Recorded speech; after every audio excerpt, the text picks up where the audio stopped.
En ville, moi, je me déplace plutôt en fauteuil électrique qu'en transport en commun. On peut se déplacer plus spontanément, sans prévoir, sans réserver. Alors mon fauteuil il va du 12 km/h, du coup souvent je suis plus rapide qu'eux. Pour le bus, normalement, il ne faut pas réserver à l'avance. Si on a de la chance, la rampe elle fonctionne. Pour le métro, il faut appeler 1 heure à l'avance pour qu'il y ait une assistance, parce que le quai n'est pas à la même hauteur que l'entrée du métro. Et puis pour le train, il faut appeler 3 heures à l'avance. Du coup, il faut pas mal planifier en fait dès qu'on veut se déplacer.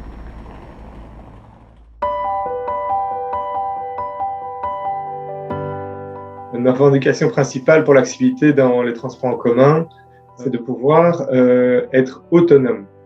Donc de ne pas dépendre d'une assistance, de ne pas dépendre d'une réservation au préalable d'un service. C'est de pouvoir spontanément prendre un transport et aller de manière parfois improvisée, comme tout le monde, au cinéma ou à un rendez-vous ou n'importe quoi, ou au travail. L'objectif de la STIB en matière d'accessibilité, c'est de réaliser son plan stratégique de mise en accessibilité. Parmi les 31 actions du plan stratégique figure par exemple l'installation d'ascenseurs dans les stations. On est aujourd'hui à 50 stations sur les 69 qui sont équipées d'ascenseurs. Ça fait le double de ce qu'il y avait il y a 10 ans. Et puis par exemple, la STIB a inventé le système Accessibus pour améliorer l'accessibilité du réseau bus. C'est un système qui permet de donner une information aux voyageurs pour leur dire, les voyageurs en fauteuil roulant en tout cas, pour leur dire quel est le niveau d'accessibilité des arrêts. Ça veut dire que chaque arrêt est qualifié pour dire au client quel est le niveau d'accessibilité et permettre au client de savoir s'il va pouvoir ou pas circuler sur cet arrêt qu'il convoite. Nous sommes ici dans la station de Brocaire et cette station est équipée, comme tant d'autres, d'éléments podotactiles au sol. Ces éléments podotactiles permettent aux personnes déficientes visuelles de trouver leur chemin en suivant ces lignes guides.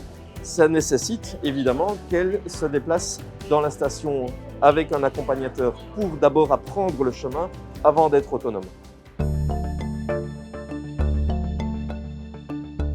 Aujourd'hui, il manque encore d'accès physique à certains transports.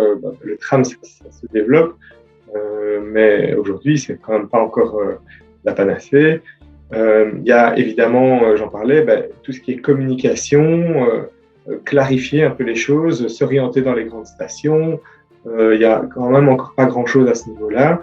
Et la communication via les canaux numériques ne sont pas non plus encore très accessibles. Donc là, il y a encore pas mal de boulot. Pour construire l'accessibilité, il faut composer avec le passé. On a par exemple différents types de véhicules qui roulent dans la ville.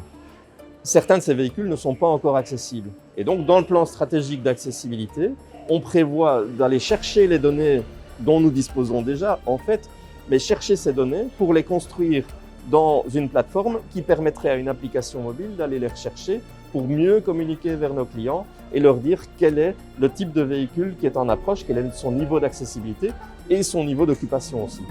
Qui pourrait être amélioré un petit peu, je pense, c'est la formation des chauffeurs, qui soient un peu plus au courant de comment faire. Il y a régulièrement des chauffeurs de bus qui ne savent pas vraiment comment ça fonctionne, comment faire pour sortir la rampe. Si on parle de l'expérience qu'ont nos clients sur le réseau, je ne serais pas du tout étonné que vous ayez des témoignages de gens qui vous disent le bus, par exemple, n'est pas suffisamment accessible, la rampe d'accès ne fonctionne pas assez bien. Ça, c'est vraiment un défi pour nous, c'est d'arriver à rétablir la confiance de l'usager pour lui donner de l'autonomie.